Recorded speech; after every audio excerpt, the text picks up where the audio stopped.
Nesse papelzinho que a gente recebeu, né?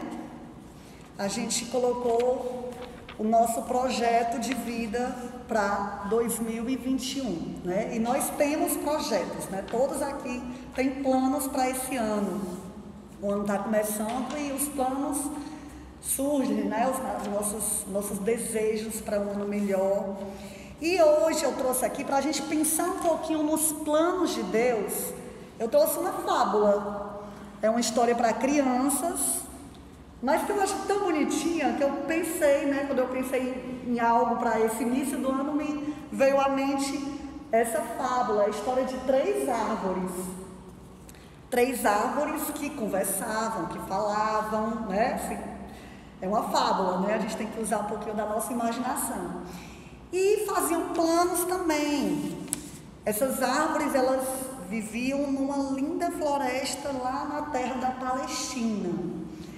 E lá elas conversavam umas com as outras e planejavam sobre o seu futuro. E numa dessas conversas, a primeira árvore, ela disse que tinha um desejo de um dia ser um berço de um neném. Ela já tinha visto uma criança passeando por lá com a sua mãe, ela achou lindo e ela disse: o meu sonho, o meu desejo é que um dia, quando os lenhadores vierem me cortarem, eu seja transformada num berço de um neném. Melhor ainda, num berço de um príncipe. É o meu sonho, ser transformada num berço de um príncipe.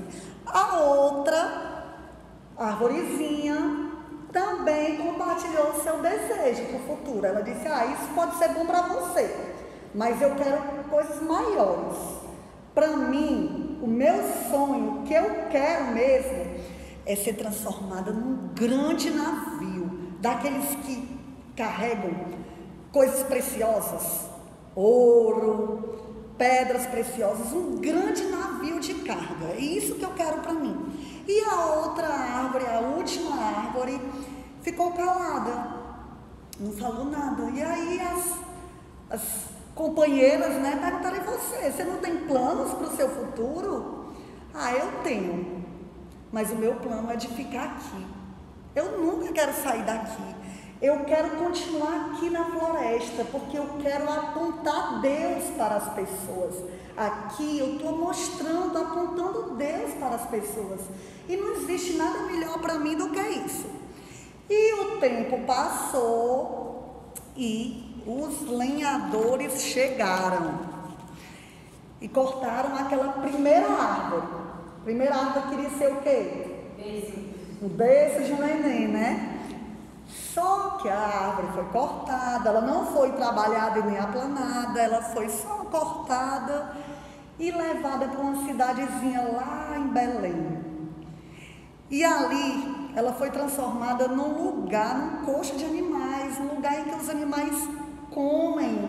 E ela ficou muito triste, aquela árvorezinha que agora foi transformada naquilo, porque ela imaginava que ia estar num palácio, sendo um berço de um príncipe, e agora ela estava ali naquela situação, num lugar escuro, feio, num lugar onde os animais comem, sujo. E ela pensou: que triste fim eu tive. Eu que pensava que ia estar no palácio, eu que pensava que ia ser um berço de um neném, uma coisa tão fofinha, tão linda, agora só isso daqui foi transformada nisso. Mas Deus, que ama as arvorezinhas, disse: espere, que eu vou lhe mostrar uma coisa.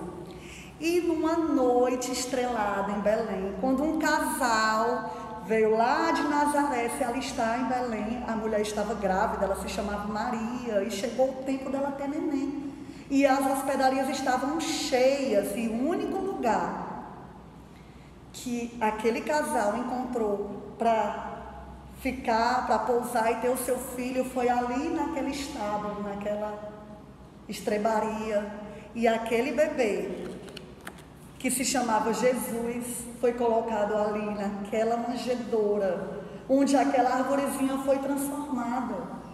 E a arvorezinha pôde entender que os planos de Deus sempre são melhores que os nossos.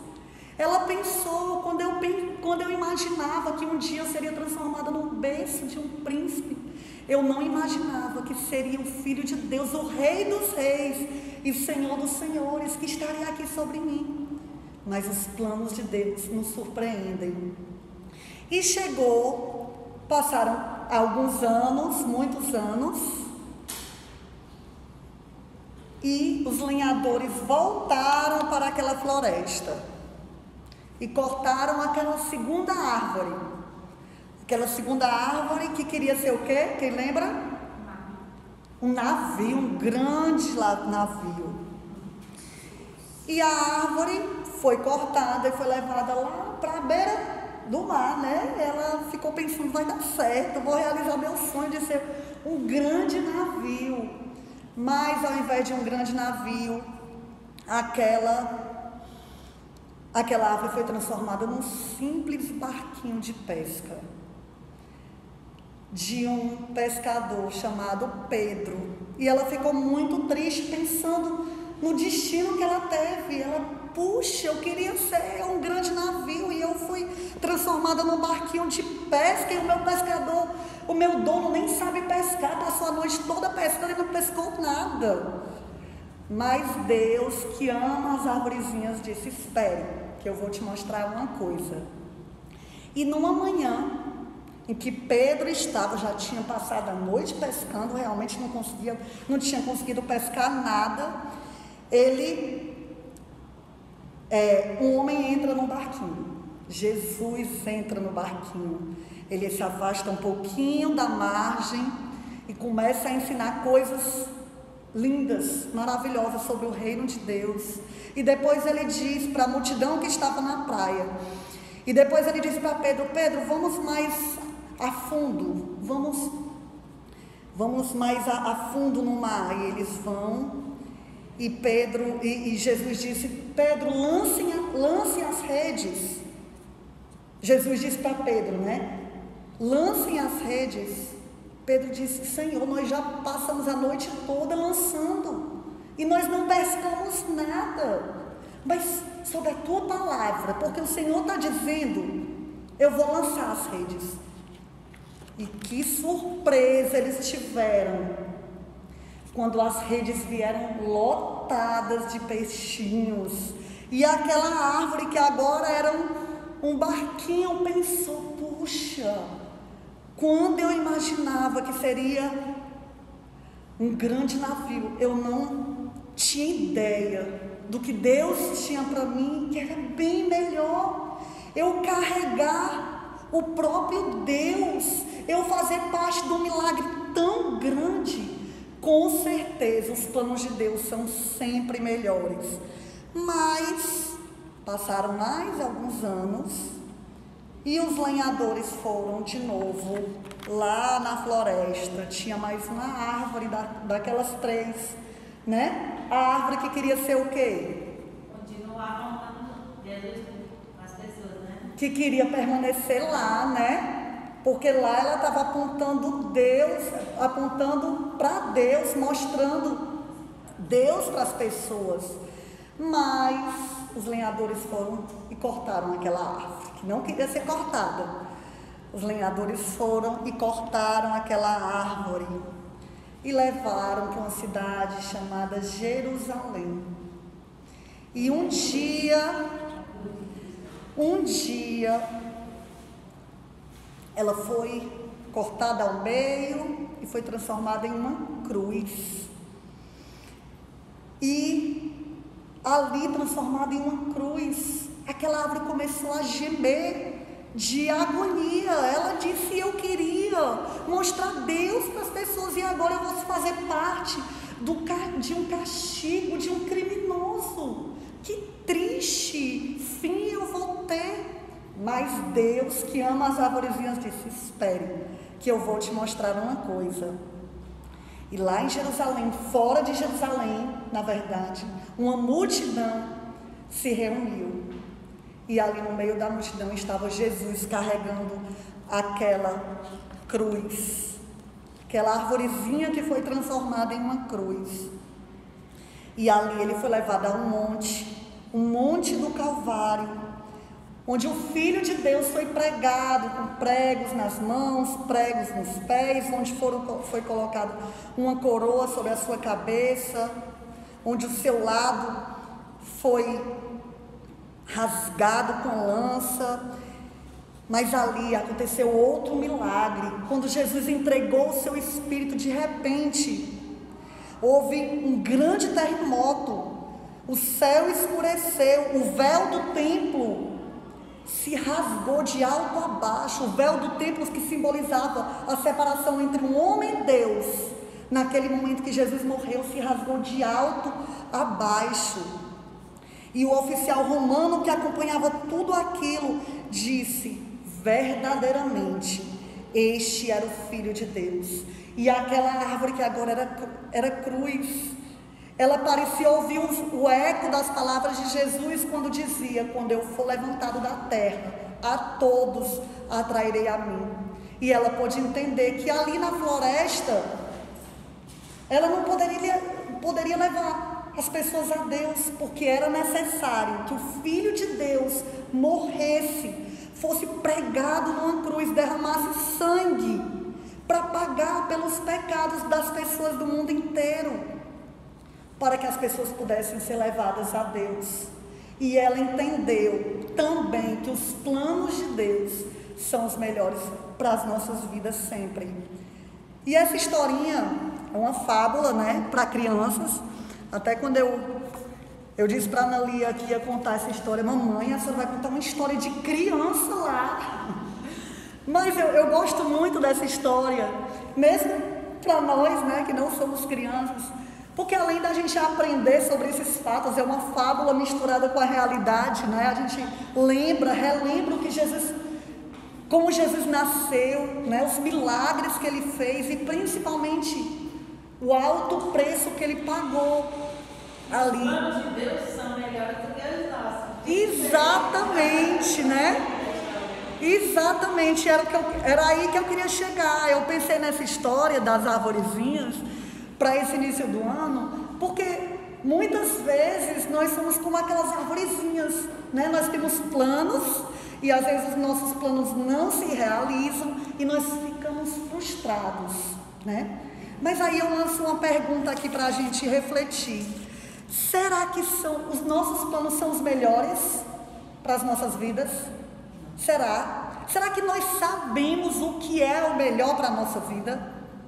Nós não sabemos. Nós somos limitados, nós somos pequenos. O que nós vemos da nossa vida é como uma foto.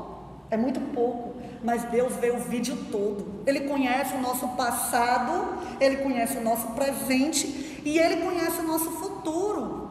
E Ele sabe o que é melhor para as nossas vidas. E como faz diferença a gente incluir Deus nas nossas vidas, né? A gente deixar que Ele realize o plano dEle.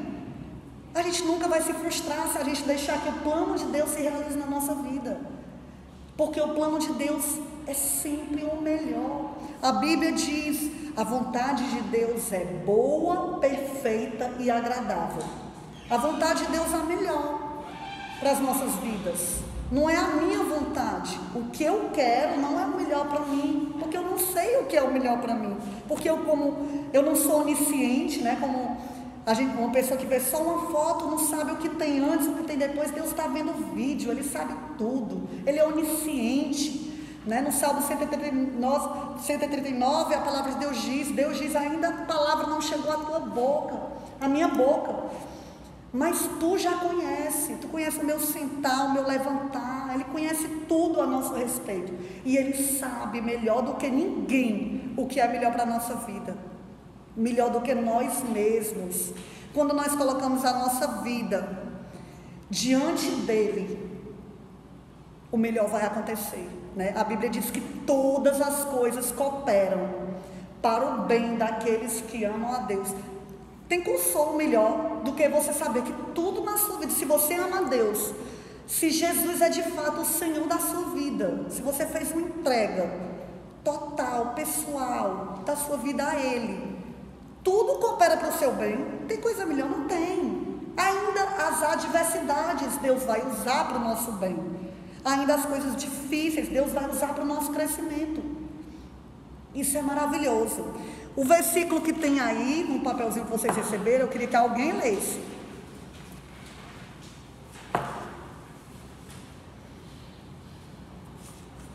Quem é que pode ler?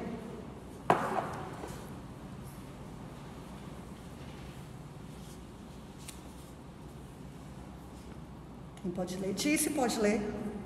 Porque os meus pensamentos não são os vossos pensamentos, nem os vossos caminhos os meus caminhos, diz o Senhor.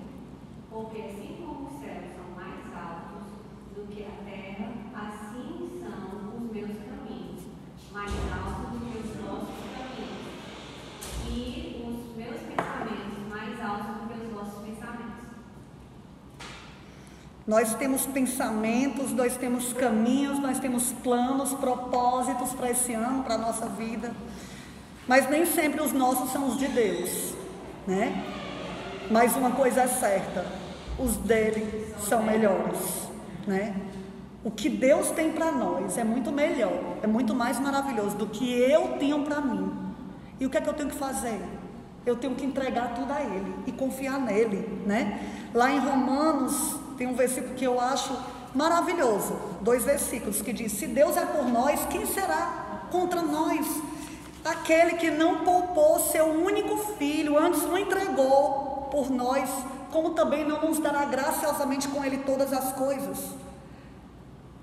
Não é maravilhoso? Se nem o seu próprio filho Deus poupou por amor a nós, ele entregou Jesus para morrer por nós, como Ele também não nos dará todas as coisas? Deus não está querendo dizer: tudo que você pedir eu vou te dar. Você quer ser rico? Eu vou te dar riqueza. Você quer um carro do ano? Eu vou te dar. Não é isso. Não é isso, né? Deus está te dando. Deus está dizendo para nós: olha, se eu dei o meu filho para morrer por ti, confia em mim que eu tenho o melhor para a tua vida. Entrega a tua vida a mim. Lá no Salmo 37:5, a Bíblia diz: entrega o teu caminho ao Senhor. Confia nele e o mais ele fará. O que é que a gente tem que fazer? Entregar tudo a ele, a nossa vida a ele, confiar nele, e ele vai fazer tudo, ele vai tomar a frente da nossa vida. E ainda que a gente passe por momentos difíceis, a gente vai ter a certeza de que ele vai estar com a gente, que ele tem o melhor e que o plano dele no final vai dar certo, né? Como Jó, né, que passou, acho que a maioria conhece a história de Jó, mas ele passou por muitas perdas, muitas coisas difíceis, mas depois ele aprendeu, né? Ele disse: antes eu te conheci de ouvir falar, mas agora os meus olhos te veem. Era o propósito de Deus de fazê-lo chegar mais perto de Deus. E é isso, né? Mas outra coisa para terminar, que esse versículo ele nos diz, né? Os pensamentos, os caminhos de Deus são mais altos, são melhores, mas são mais altos. Nós somos limitados por essa vida. Nós só pensamos de uma maneira geral nessa vida, no que é terreno, né? Mas Deus não. Os planos dele são mais altos. Ele tem vida abundante aqui, mas ele tem vida eterna. Ele tem vida eterna. Já estamos acabando. No porvir. E a palavra de Deus diz: buscai as coisas que são do alto, pensai nas coisas que são do alto, não nas que são aqui da terra, né? A maioria das pessoas, os planos da maioria das pessoas é para aquilo que é desse mundo, né? Mas Deus quer que a gente também pense na nossa eternidade, se preocupe com aquilo que é eterno, né? Porque os planos de Deus para a nossa vida não se resume só a essa vida aqui, não, ao nosso tempo que a gente está passando aqui, não. O que Ele tem para nós é eterno, é vida eterna, é salvação. E a gente vai, só para terminar, cantar essa música, Buscai Primeiro, que tem aí no papelzinho que vocês receberam, que fala de 2 versículos que Jesus fala, né? O primeiro, Quem pode ler? Lê aí, Rafa, o primeiro versículo. Buscai primeiro. Buscai primeiro o reino de Deus e sua justiça. Todas as coisas vos serão acrescentadas. Aleluia. Pronto. Quando a gente busca em primeiro lugar, quando a gente coloca Jesus à frente dos nossos planos, as outras coisas Ele vai cuidar, Ele vai acrescentar. Ainda que não seja do nosso modo, mas Ele vai fazer o melhor. E o outro versículo, quem pode ler? Dona Cleidiomar pode ler? Posso. Não só do pão o homem viverá, mas de toda a palavra que procede da boca de Deus. Aleluia. Não pense só naquilo que é terreno, né? A gente não deve pensar só naquilo, no pão, no que é visível, no material. Vamos pensar em buscar aquilo que é espiritual, que é eterno, que é a vontade de Deus para a nossa vida. Então vamos terminar esse momento cantando essa música, tá? Vou botar aqui.